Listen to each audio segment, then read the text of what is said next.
Hi everybody and welcome back to the Emmbrook Stream vlog.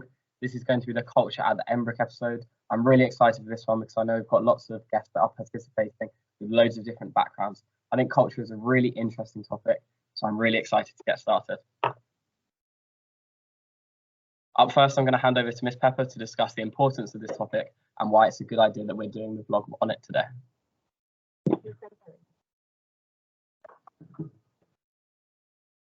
Cool.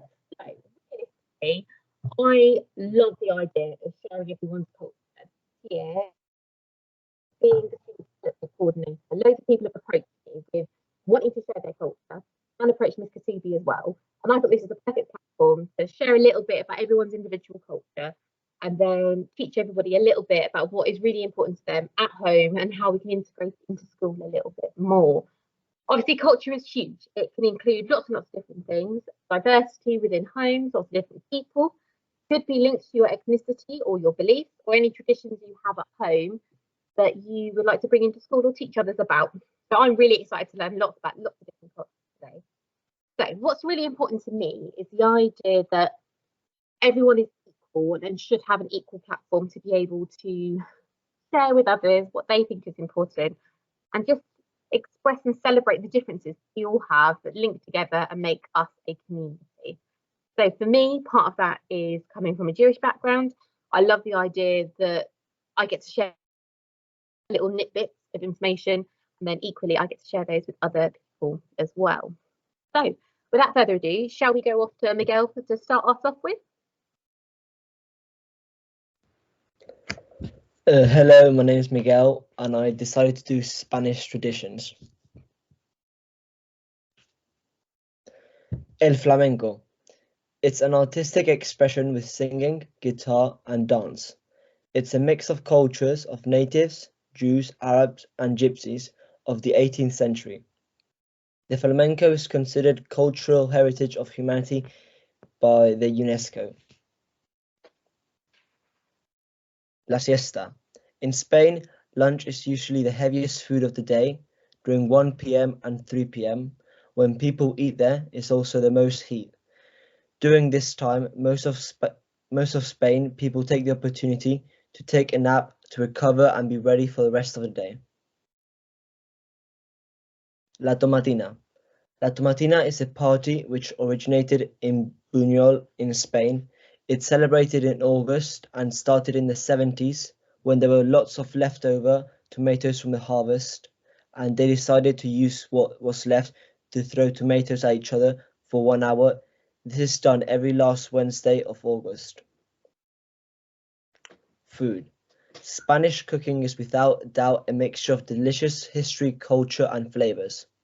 The food are sea, land perfectly balanced and are accompanied by cheese, chorizo, wine, recognized by its quality. San Fermin. There are lots of Spanish traditions, but one of the most emblematic ones is the one in honor of San Fermin, a saint. This takes place in Pamplona from the 6th to the 14th of July. During these days, there are lots of dancing and eating, but its best known cultural practice are the encierros, which are done at 8 in the morning every day.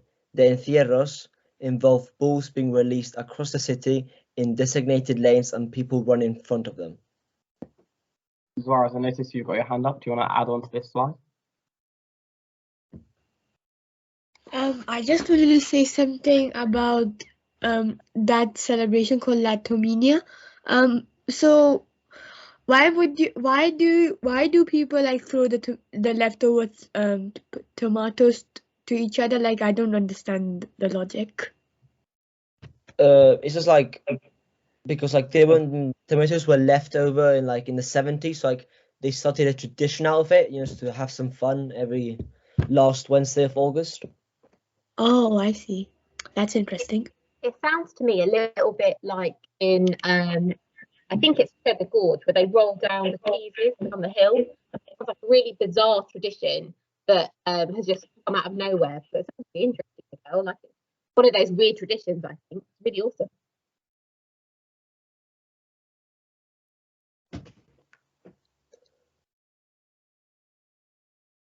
Next slide, please.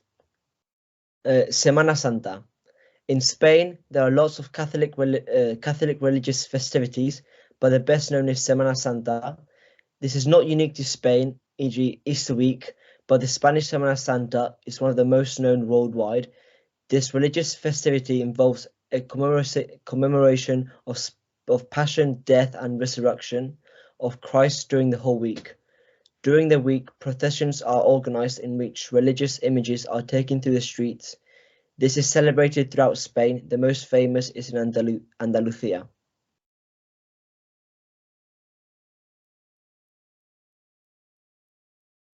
Hello everyone. Hello everyone. I'm Elena and I'm also Spanish, so I decided to do the presentation about Spanish culture as well. So I decided to include some images of the main aspects of Spanish culture, such as flamenco, the food.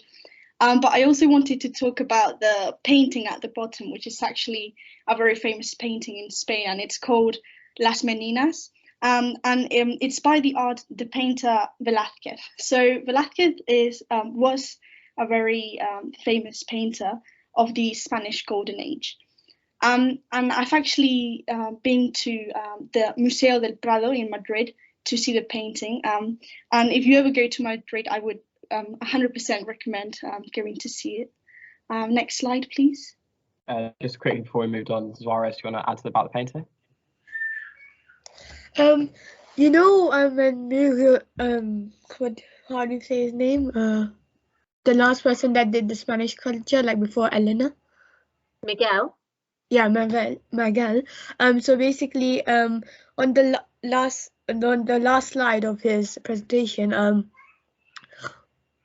there was something.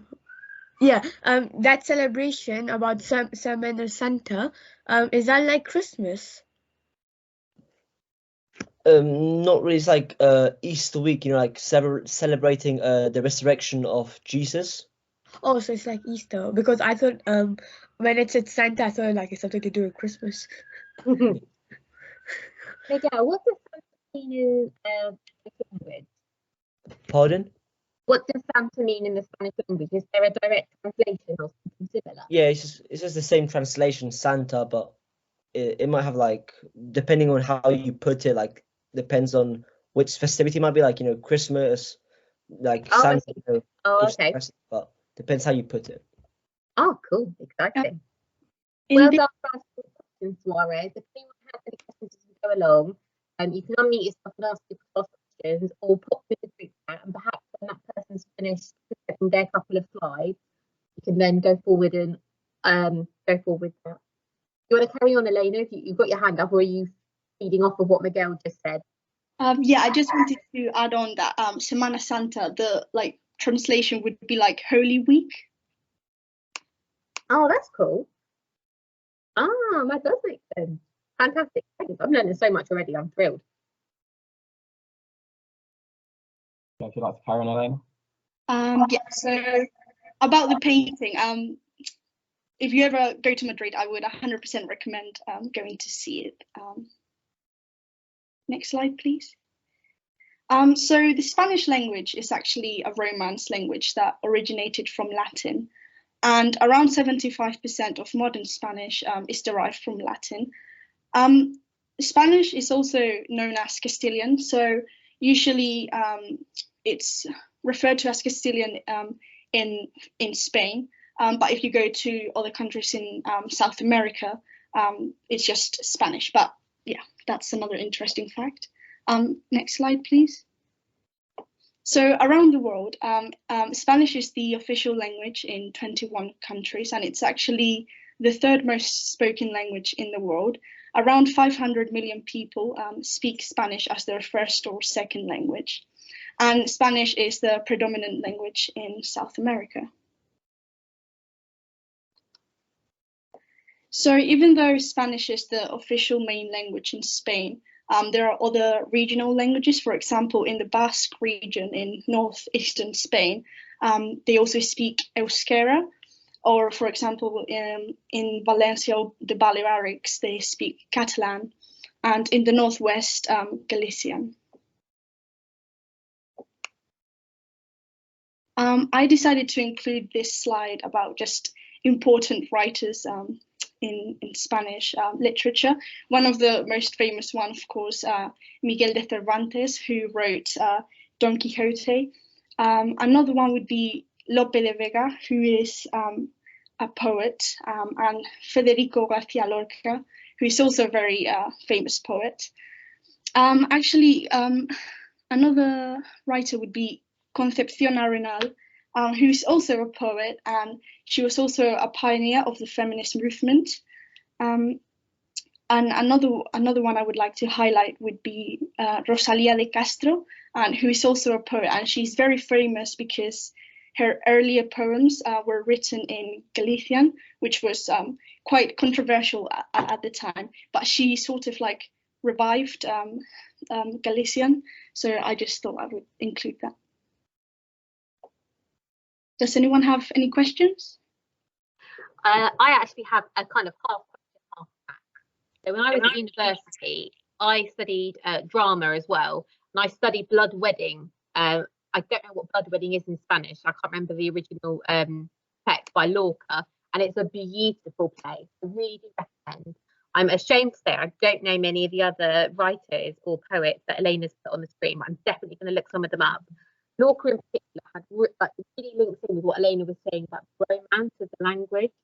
He used lots of imagery and lots of flowers and nature as like symbols through his writing. So it really is a beautiful thing to look up. So I definitely recommend people reading up this. I'll see if I can do some links and add them onto YouTube, Elena, afterwards, so people can do a little bit of wider research. Yeah, that would be great.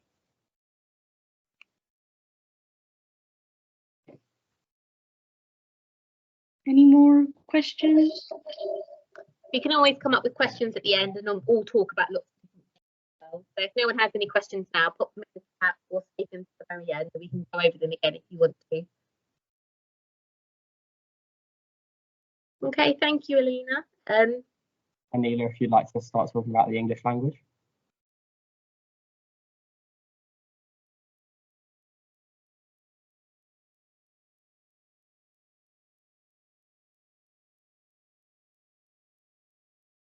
Anelia, have you unmuted yourself, darling?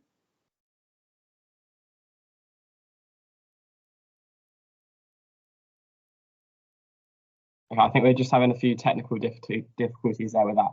So we just want to go back and talk a bit more about the Spanish one with Elena and Miguel. So Elena, you obviously you're Spanish, and then you've learned English as well. How did you find comparing the two languages? Well, it's quite, when you first learn your second language, it's quite difficult. It's quite a difficult transition, but it gets easier over time, obviously. And you find when you, after learning your second language, when you try and learn like third or fourth languages, for example, French or German, it becomes easier because you recognize certain words. There are, like, for example, French is also a Romance language, so there are similar words in Spanish and French, and also in English as well. But at the beginning, of course, it's quite difficult learning a second language. But it just takes time. It gets better. At home, do you use Spanish or English? We always speak Spanish at home. Yeah. Miguel, did you want to add on to that? Like, especially like when we came here, like we're quite young, so like when you're young, it's easier to learn the language. Like you picked it up a lot quicker than if you're older. Yeah, that makes sense, to be fair. Zora, do you want to add to it?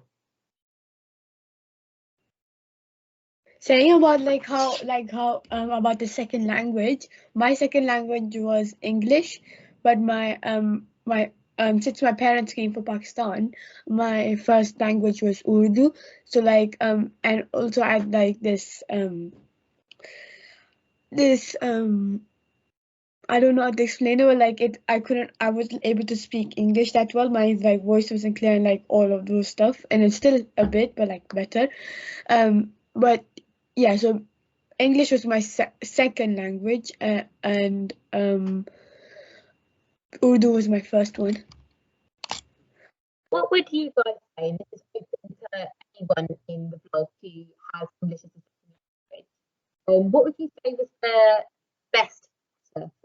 learning a new language, whether that was English or, like Elena said, you start looking at French as well. Listening to other people in conversation, is it watching the language on TV, is it reading? What helps you understand the language the best?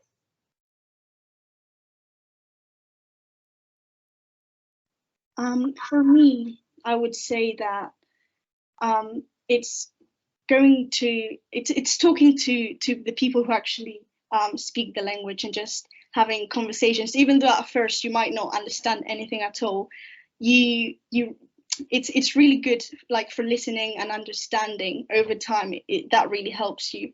And I think that really helped me when we first moved to England was reading as well, just to learn about more words. That was something that really helped me. But I would say the most important thing is just to speak with other people. That's like vital. Oh, that's cool, because I'm trying to learn French at the minute.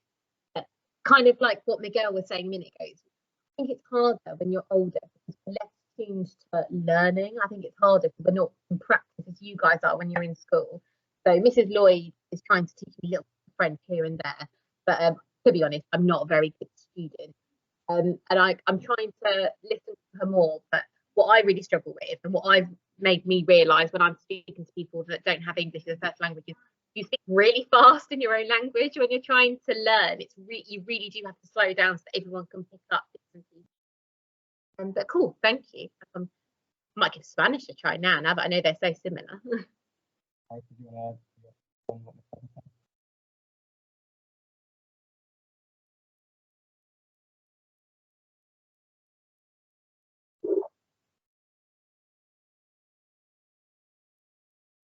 Sorry, I think you need to unmute your mic.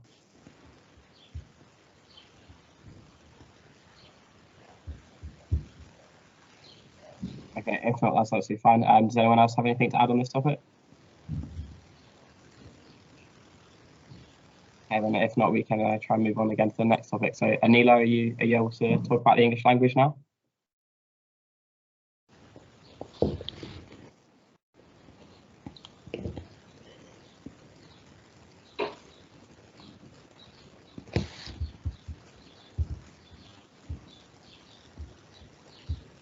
Hi, Anelia, we can unmute this. We can't quite hear what you're saying. Do you want to just double check your settings, make sure that you're heard, and then what we can do is move on to the next person in the interim and then come back to you if that's okay. Okay.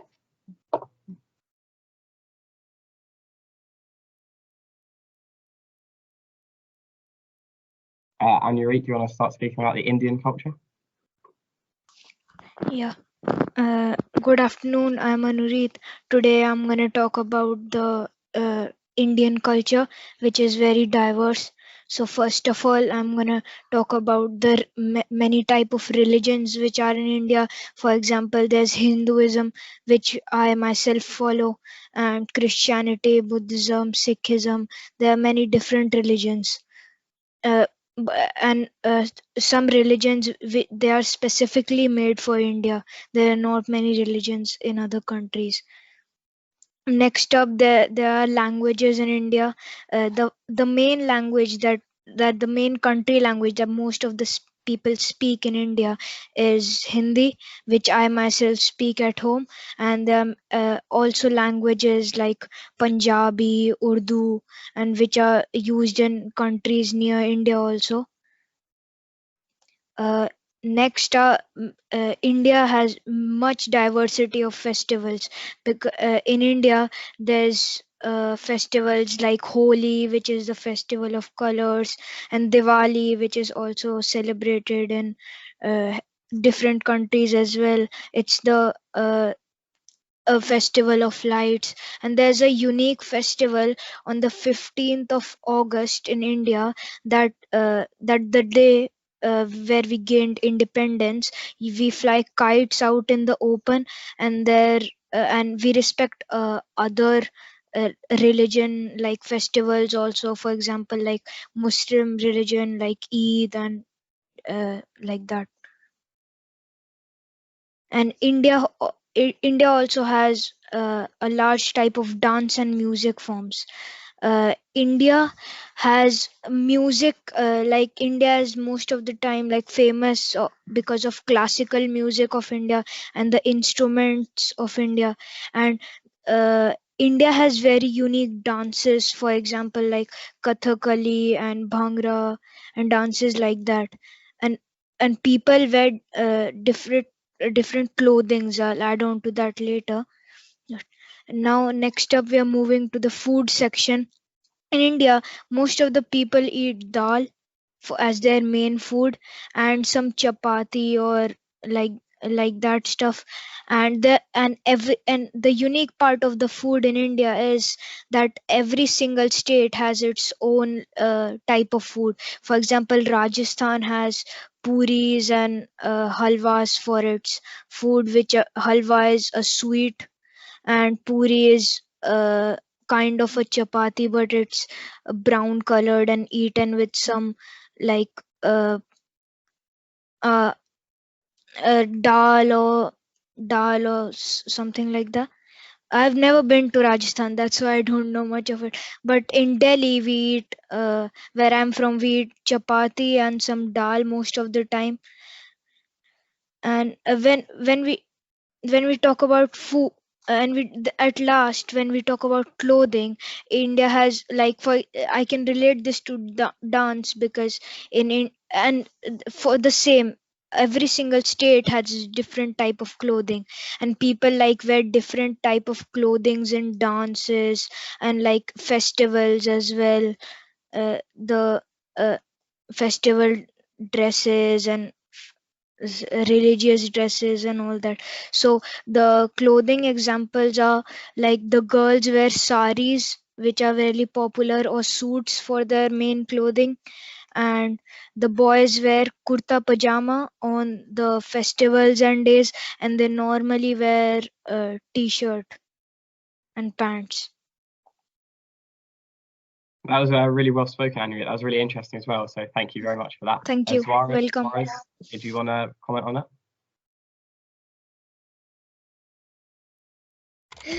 Yes, so about the part where he said about the I just want to make a couple of points here. So on when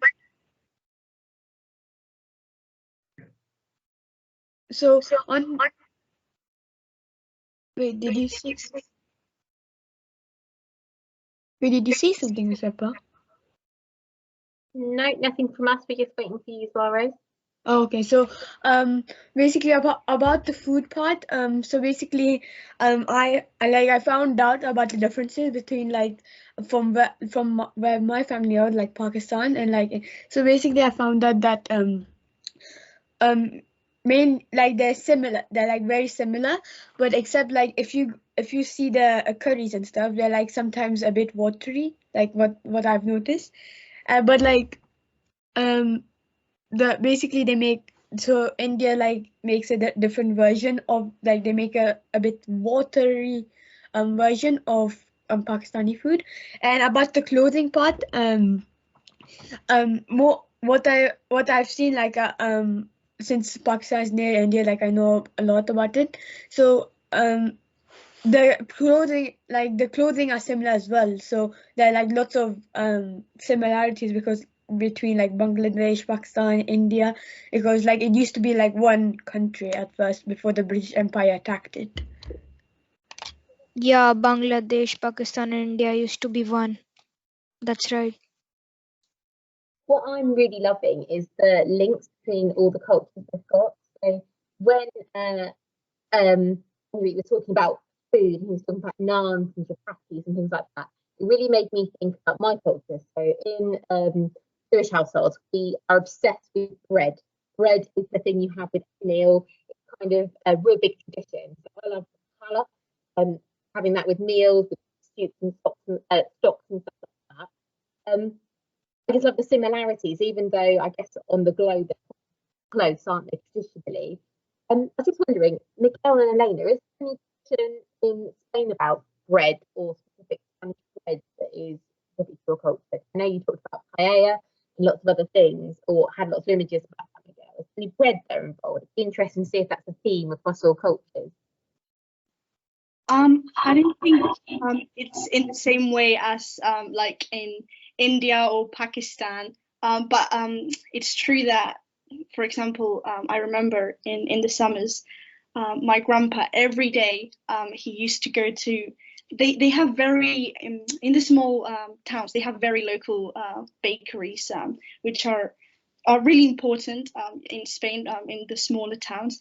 And I remember my grandpa every day he went to buy bread for dinner and lunch, because yeah, we do eat it a lot in every meal, but I don't think it's in the same way. It's not as important as in Indian culture or in Pakistan, but yeah, we do have that. Oh, cool. How interesting. There's 16, isn't there, between all the countries involved, food, festivals, but there are depending on what we are looking at. Fantastic. Someone else have any more questions for Anureet about his culture?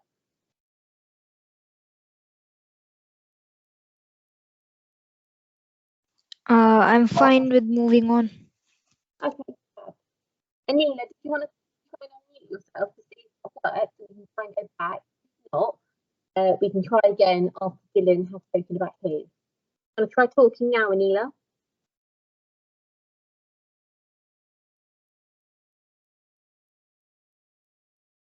Oh, that's super annoying. I can see that you're really trying. What we'll do is we'll go to Dylan, and then we'll try again one last time after Dylan's finished speaking. And then if we can't get the sound to work, what I can do is next week in school, I can record yours and pop it on the end of the video so everyone can still learn that. Okay? Dylan, if you want to start speaking about your culture there. Hello, my name is Dylan Nanda, and I'm going to share with you an immigration story from my family history. My great-grandfather was a man called Parvesh Naran. He grew up in Lahore. He didn't come from a very rich family, as his dad passed away when he was only 13. Due to the partition between India and Pakistan, when he was only 20, he and his family had to leave all their belongings behind and leave Lahore. He had to say goodbye to the place which he had grown up in and all the people he knew. He and his family then moved to Delhi and had to stay in temporary accommodations until they were given an appropriate house to move into. My great-grandfather's main priority was to keep his family safe at all costs. Parvesh wanted to immigrate to Britain to get more job opportunities, and it had always been his dream to come over to England one day. And even though it would be hard, he was determined to face the challenges. At this point in time, it was very hard and expensive to get to Britain, as it was a long way from home and there was not much transport back then. Fortunately, one of my great-grandfather's friends could arrange for him to go to Afghanistan by plane in October 1962. So in October 1962, he flew to Afghanistan. He arrived in Afghanistan in the middle of the night, walking into a country which he didn't know much about, and he had to be away from his family and had no way of communicating with them. My great-grandfather didn't know where to stay or what to do. He was all alone. At this point, he wasn't even sure if he would get his dream of going to England. Luckily, he knew a man who worked in the travel agency who could fly him to England from Afghanistan. However, this trip would not be cheap. It would cost him all of his money. He would only have enough left to buy a small amount of food and water. He decided that this may be his only chance to go to England, so he took the offer. A few short days later, my great-grandfather flew all the way to England. When he arrived in England, he was now completely all alone, without any money, and he also knew that he was over 4,000 miles away from his wife and children, and didn't even know if they were safe or if something had happened to them. After he got off the plane, one of his friends in England was supposed to meet him at the airport in London to help him get a job and buy a house. However, the worst thing possible happened. That friend betrayed him. He did not meet him at the airport when my great-grandfather got off the plane. Now my great-grandfather really was all alone. He had nobody to turn to for support, nobody to help him if he got upset from being away from his family. The only person that could support him was himself. Now that night he could have decided to give up, know that he may never be able to see his family again and just live on the streets of England. However, my great-grandfather was a determined man. He was not going to let his friend betraying him let him give up. So that very day, he found a job in a restaurant. where he washed the dishes and cleaned up. He had just enough money to be able to stay in a few rooms. Night after night, he stayed in different rooms, not knowing if they were safe places to stay. In fact, he knew nothing about England, the food, culture, or not much of the language. Soon my great-grandfather became tired of having to clean dishes and stay in different rooms, so he decided to save up all of his money and hope to get his family over to England. 1 whole year later, he had saved up enough money to get his oldest son to England. I don't think Parvesh had ever been so happy to see his son. Together, him and his eldest son worked together to save enough money to buy a family house. It wasn't the biggest or the smallest, but it would do. A year later, they had saved enough money for my great-grandmother and her children to come over. So a few days later, they came all the way to England, and all of the family reunited after 2 whole years of being apart. This was the best moment of my great-grandfather's life. My great-grandfather came on to become a very successful person in the hotel finance industry, and his family all lived together and never had to be apart from each other again. That is the story of my great-grandfather, Parvesh Naran. I think that the moral of this story is even if you're in a hard situation, never give up and everything will work out in the end. Also, my great-grandfather had a dream to travel across the world to get to this country, and he made that dream happen. If you are determined enough, you can make anything possible. Thank you. Wow, Dylan, that was such an inspiring story, and I can tell you're really passionate about it. And it shows how, even though it was nearly 60 years ago, it really has a big impact on your life and your families as well. So thank you for sharing that. It was really good to learn. Suarez, did you want to comment on this story? Yeah, I just wanted to say that's a like sad story, like sad and happy story at the same time, you know, like because first of all you have to leave your family, then your friend betrayed you. That's a really bad, like I can't believe like someone would betray you like that. If a true friend never leaves someone behind, never leaves a friend behind. That's a quote that I heard. And also yeah, that was a really risky thing that your great grandfather did. I wouldn't think that anyone would ever do that, like especially in the time where India, Pakistan and Bangladesh got separated. Like it must have been hard, like all these stuff going on. But like it's really good what your great grandfather did. It's really inspiring, just like Ben said. Thank you. Yeah, I really appreciate that. I mean, my great grandfather, you know, sadly passed away quite a few years ago now. But my grandmother, she told me all of this stuff, and a few weeks ago, I didn't even know all this. And actually, if my great grandfather hadn't taken that risk, I wouldn't even be here today. I just have one more question. You know, so basically, is it because your great grandfather you live in England? Yes, I mean all of my grandparents immigrated to England, but you could say it is because of my great grandfather. Oh, wait, how were you like? Did your great grandfather passed away or something? So he's my great grandfather. He passed away before I was even born, so I never actually got to know him. But yeah, 3 of my grandparents are still alive, and one of them was his daughter. So that's how I know all this information. Yeah, you were lucky to hear that because now you know a lot about your great grandfather. Yeah, it was really nice to hear it. And I didn't even know that story, as I said a few weeks ago. And, you know, I think it really shows about how different people, we don't know the struggles that they may be facing. And actually, we've just got to think, you know, there are so many different people in the world and they've all come from different places. And a lot of them have got quite interesting history. Yeah. My dad told me that I think he saw my great grandfather, and he had to go through the same situation. So basically he used to live in like the modern day India, and he had to like move to Pakistan. But like I wasn't able to see my great grandfather or my great grandmother. So like you were kind of lucky to see your great grandmother at least. Yeah, I mean, I never actually met any of my great grandparents. I still have 3 of my 4 grandparents alive though.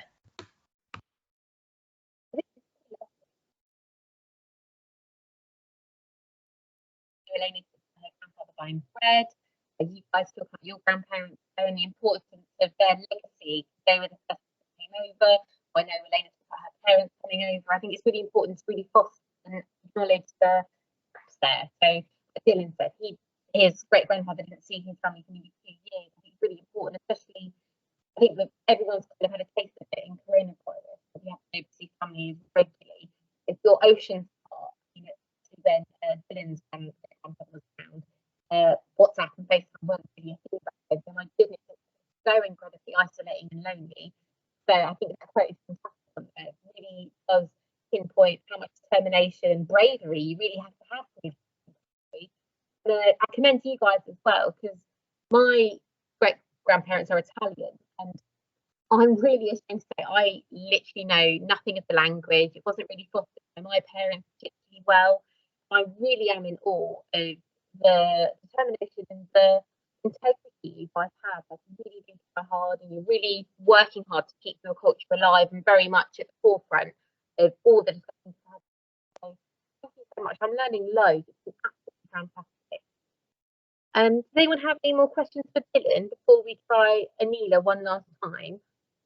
Dylan, I was just going to ask actually. So that quote that's on the screen now, I think it's a really, really good quote. Is that sort of a quote that you discovered after hearing about the story, or is that a quote that you've sort of had in your life for a longer time? So this quote, if I'm honest, me and Miss Pepper chose this quote this morning, but this quote, I think it links really well to the story. I believe success is achieved by ordinary people with an extraordinary determination. So I think that quote really links to the story because, as I said, my great-grandfather, his father passed away when he was only 13. He didn't live in a very big house. And actually, towards the end of his life, he ended up making something of his life and not giving up. He was always determined, and he was an ordinary person. Everyone's ordinary, but they can achieve something big if they have extraordinary determination. Absolutely, and it clearly takes extraordinary determination to travel all the way from India through Afghanistan and keep going even when, like you said, the man betrayed him when he got to the country. Suarez, you want to speak about the quote? Yeah, I just wanted to talk about that quote. So, everyone is an ordinary person. Now, I have sorry. I believe this is the same quote I believe as well, because there's this person called Sal Khan, and he started the Khan Academy. So it's like basically a non-profit education place, and basically it took him a lot of struggle as well, now he's in a very high position. Like, everyone knows him that he did all of this. Now also I have extraordinary determination as well of giving free education to everyone in the world. So I have a YouTube channel that gives free education all the time. So maybe, hopefully, it will become a success. Yeah, definitely. And just like Dylan's great-grandfather, I think a success can be achieved if anyone puts in determination. Does anyone else want to add on to Dylan's great story, or would you like to move on? If anyone has any more questions, then you can pop them in the chat for the end. But if not, then I'm happy to move on. Thank you for all the lovely questions. Thank you, Dylan. Neela, one last time, darling, to make sure that we've got everything we can to participate. Do you want to try unmuting yourself now and see if it works?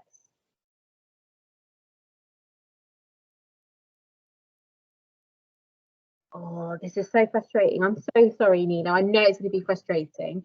What we'll do is I'll come and speak to you tomorrow morning, and we will record it quickly, and then I'll pop it on the end. I'll either slot it in here or pop it on the end so that everyone can hear your version of events, and we can all discuss it on the YouTube link afterwards.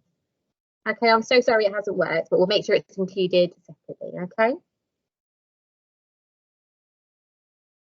Did anybody else who's had to learn about English when they've joined, did any of them want to contribute your stories towards it now? Me? I can, yeah, I would just like to highlight that when I first came here to England and started learning English, it took me a really long time to actually speak to other people because obviously I couldn't speak the language properly. I had to, so it took me a really long time, and I think you really have to, it's quite difficult, that transition period when you first move to another country and it's like a completely different language. But I would also like to highlight that I think another difficult part of the transition is that because you don't really understand the language that well, it's difficult to be yourself in a way, because you can't express your true personality, because you can't communicate as well with other people. So that's another thing that I found quite difficult. But like I said before, it's just with time, it gets so much better. And it just takes time. But yeah, I don't know if anyone has had similar experiences. Laura, did you want to speak? Yeah, going to Eleanor's point, that well, I didn't actually move. I was like born in the UK, but my first language was Urdu. But like normally people would learn really quickly the English language if they had like a brother or sister that had already learned English. But I'm like actually the oldest in my family, so I was the firstborn, so I didn't have anyone to like help me, because like people like learn by like looking and like what they see. You see what they're doing, like they're talking, like what they're talking about. But like I had this problem that like I wasn't able to like speak English properly. So like I had this person, the specialist that like used to come and like help me, but like it was mainly my parents that got me to the state that I can talk English properly now, like better than before. But yeah, it can be kind of hard that when you have your first language, it's kind of hard to like go to transition to a new language. Yeah, definitely. I've only learned English fully, so I've not really had those struggles. But really inspiring how all of you have managed to do that. It's inspiring me to learn another language.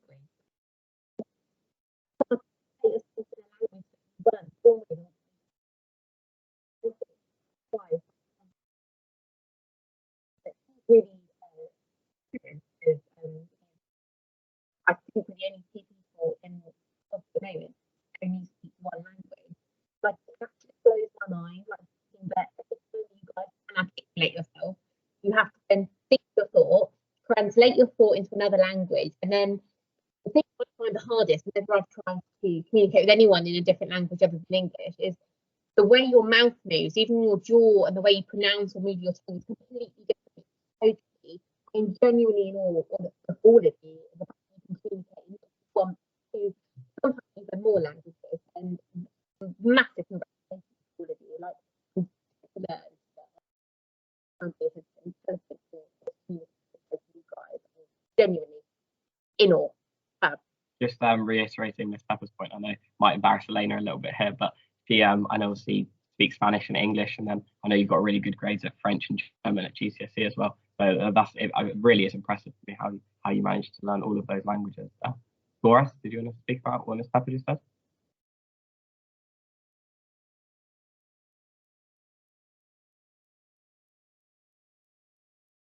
Well, I need to put your hands down.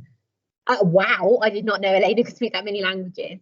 I know she said earlier it's a little easier to get like more than one perhaps.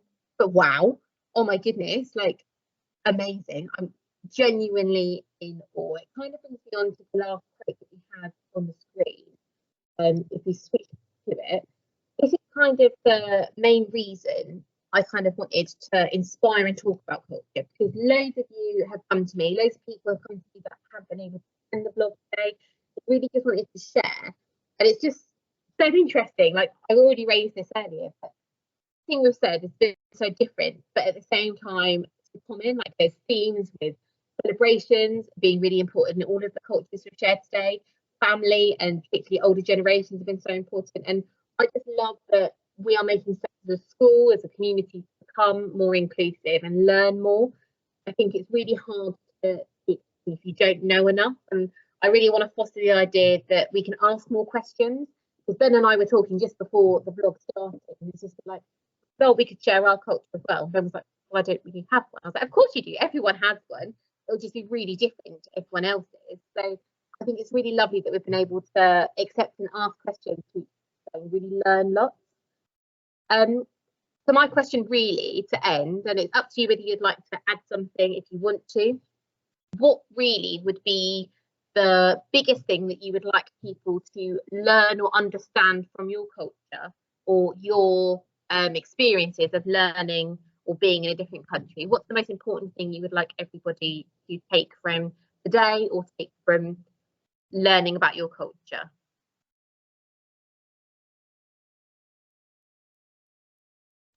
I would say, like you said, Miss Pepper, not to be afraid of asking questions, because I think that's really important in order to just build a community full of respect and understanding.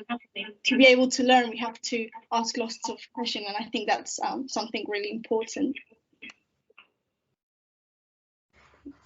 I wanted to make a point as well. So, wait, can you hear me though? Yeah. Okay, good. I thought because it shows as mute, but I'm actually unmuted. I don't know why. So anyway, yeah, like asking questions is no problem, but people just judge someone without even knowing. So like if you guys have heard of Darman, he is like a YouTuber that does different stories and like on stuff. So I saw one of his videos, yeah, and this person was getting stereotyped, if you know what that is. So and basically got stereotyped for like looking like a Sikh or like a like for example like a Muslim and stuff, and he called, and that a passenger on board said he was a terrorist, but he wasn't actually, he was a doctor. And like I just found it really sad like how people like judge someone without without judging someone without you don't even get to know them yet. So you should never judge a book by its cover. That's the main quote you should know. And also never never judge a person without you knowing them. That's a really big problem that has occurred in society for hundreds and thousands of years probably. But I think it's good that we're sort of getting to a place where it is improving. Obviously not fully improved, so that's something that I think people like ourselves, need to go and educate other people to make sure that it keeps improving. Dylan? I think that our individual cultures is what makes us unique and special. So like I was actually looking at a quote today which says, cultural differences should not separate us from each other, but rather cultural diversity brings a collective strength that can benefit all of humanity. And I think that if we can all learn about each other's cultures, then it will just widen our knowledge of different people and be able to understand them more. Yeah, Dylan, that's a really beautiful quote. I saw Miss Pepper's eyes absolutely light up as you read it. Thank you for sharing that with us. I love it. It's just so inspiring. Like I find it really I was talking earlier, I just find it so powerful doing things like blog and having the newspaper. I think what we've missed out in the last couple of years is really having the student's voice impacting everybody else. And it's really powerful for you guys to present what's important to you. And I've really loved learning everything, and everything that's happened so far has been absolutely fantastic. Miss, would you like to unmute yourself and have a few bits?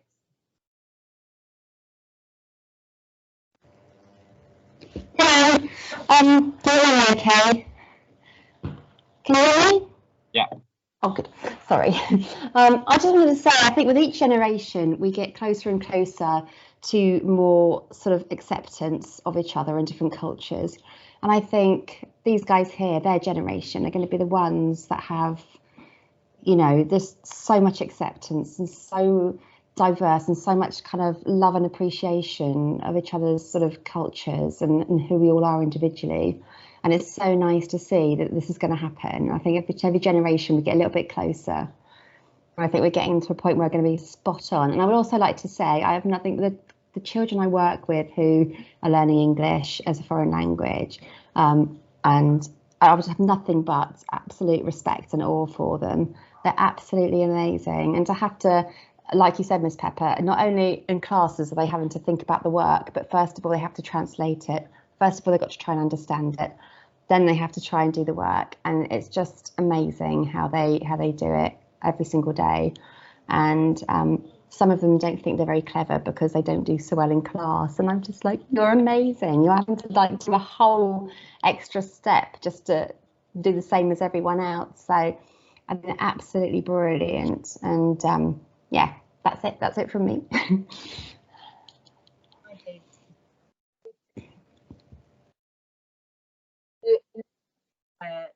Your first language, you are learning, for example, English in England. It's so easy to sometimes how much people are frank. The idea that you're having to speak in languages, they just understand what I am struggling to understand in my own language blows me away. I'm in awe of everybody and how hard you will work to translate stuff, to work with teachers so that we can help you in the best way we can. I think it's brilliant, and exactly what you said. I think you guys are going to become the kindest, most accepting generation to come, and I'm really excited that we can start adding that and hopefully getting that started. I'm going to hand back to Ben, and he was just going to talk a little bit about what he feels about Culture Blog and then what he plans to do in 2 weeks' time. I want to say thank you for everyone who's come on today. I think it's been a really good episode. It's been really interesting to find all about your differences and your culture and what makes everybody unique. But in terms of the vlog for the next episode, it's going to be in 2 weeks' time, and it's going to be the first ever one with the new senior leadership team. So the people who are going to become the head students and the deputy head students, that's all going to be announced tomorrow. We're not quite sure who that will be yet, but we'll invite them all on, and then in 2 weeks' time, hopefully we can sort of discuss the changes that they want to make and be able to improve the school. And obviously other people like yourselves that have joined today can come back on and share their ideas and ask any questions that they've got. If anybody else wants to join in, then they can do that as well to make sure that we're improving the school and the school becomes the best that it can be. So thank you everybody for listening today. This has been the Emmbrook Stream vlog, the culture episode, and I've really enjoyed it. So thank you everybody. Right, ladies and gentlemen, hello. This is Miss Pepper and Anelia just adding on her bit, because unfortunately when we were recording the vlog last Thursday, it didn't quite record her voice and she wasn't able to talk. So we're just adding on her bit and her experiences about her culture at the Emmbrook School. Anelia, take it away. I think English language population in the country helping Germany. I think people should understand about speaking. Okay. That's it. And I think in the school studies students English about I don't she's Ein language, yeah, and she studied this and will help in their life and work. So you like learning English because it's going to help you later on with work. What kind of work do you want to do later on? I think like history England. Okay. You want to look into the history of England? Yeah. Okay. What about the country you're from? Do you want to talk about the history there? No, I don't remember that. It's about England history, same in Bulgarian. Yeah, it's same. Okay, you want to look at the same and compare it maybe? Comparing England. Oh, you like English history and you like learning new stuff about England? Yeah. Ah, interesting. So when you came over from Bulgaria, how much English could you speak? Not perfect English. Like a little bit. Yeah, I think just like my best friend. Okay, just able to talk to some friends. That's about it. Yeah, I think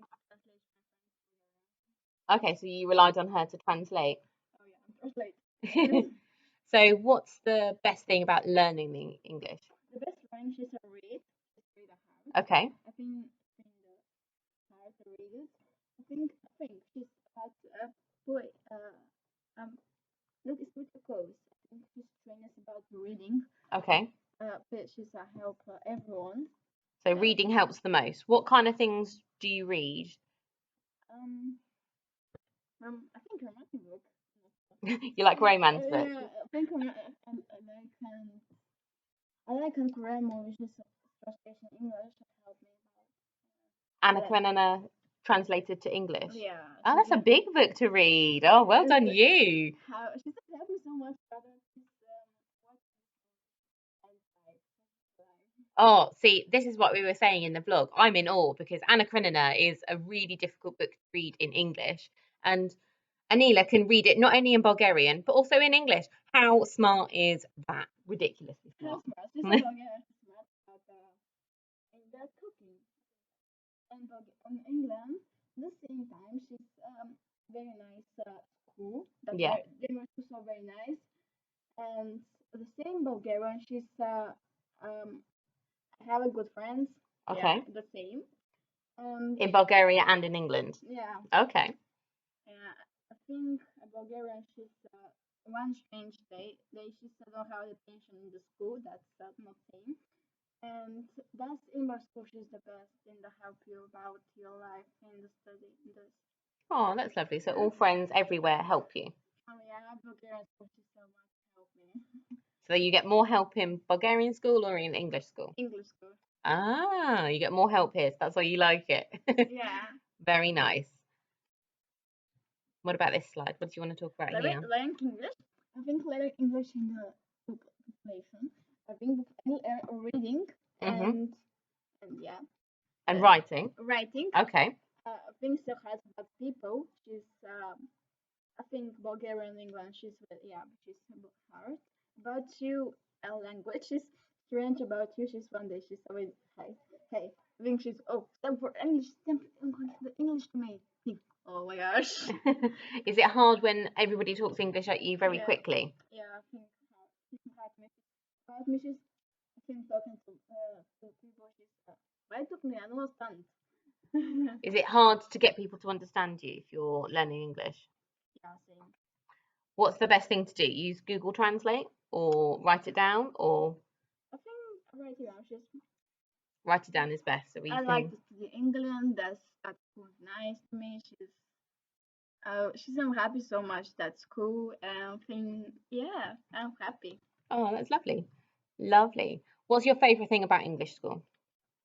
History. Of course, history. You love history. What about friends at school? Friends, nice people. She's lovely. Oh. She's so lovely people and teacher. Oh, teachers yeah. are lovely too. How lovely. Brilliant. Should we do the last slide? Yep. English has developed over the course of more than 1,400 years. I think English people. I think in the where too, not sure. Yeah. I think she said Germany. Okay. I think Germany and she's invited Russia. Okay. And she's where she's British. She's so hard to work about where. But yeah. So she is British, but she comes from Germany and has gone to Russia. Yeah, I think she's Germany invasion Russia. Okay.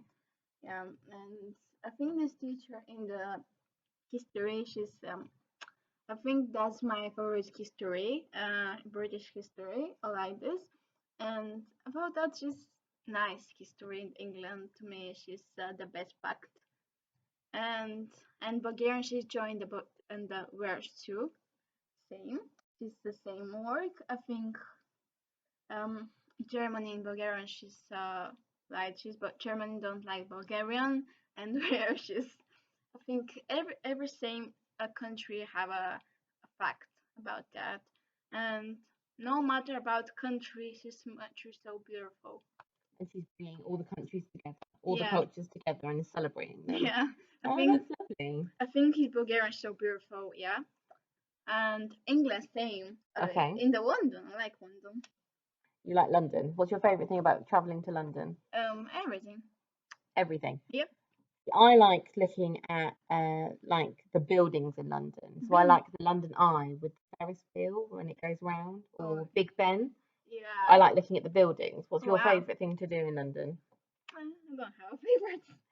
You'll have to go back and find a favourite. Yeah, I've been going my last day at my cousin in London, and she's so nice about me. She's at the moment she's I think don't have a nice jacket. She's always wearing. She's what do you feel now? I think why not have a normal jacket? Yes, everyone needs to go shopping in London. If you haven't been shopping in London, definitely go and get some lovely clothes from London. Yeah, I think so. Okay. I think walking in the London, she's nice. Building. Yes, that's cool. Fabulous. Well done. Is there anything else you want to add to the vlog about what we were discussing last Okay, Thursday? Spanish culture. Yeah, can you comment there? We haven't got the Spanish slide up at the minute, but you can talk about the Spanish slide. What did you want to talk about with Spanish? I think Spanish nice language. Okay. Spanish language and culture. Yeah. Yeah. I think not French is my favorite. That's Spanish my favorite country and England. Same. And yeah, that's it. I think Spanish language. I think the same about another language. Yeah, not same about another language. I think Armenian and Hindi. Just the same. Okay, like it's a beautiful language. Yeah. Okay. I think it's under language is the same. Just I think this Armenia and the same the Hindi. I think that's. What's so Elena was saying that Spanish was kind of a romantic language. Yeah. A romantic language. Do you think that Bulgarian and Hindi or Romanian are romantic languages? I think Bulgarian not much. Spanish, yes. Spanish, yes. Bulgarian is quite harsh, isn't it? Yeah, I think she's romantic. She's strange in the school. You have this. No, that's how she's in the lesson. She's so funny. Very funny. What languages do you learn at school here? Spanish or French? French. Oh. Do you not like French? Um, Is it that you find French hard or different? I think hard. She's French. This language now. 2 languages is enough. Just 2. Yeah, just two. I think just 2 English and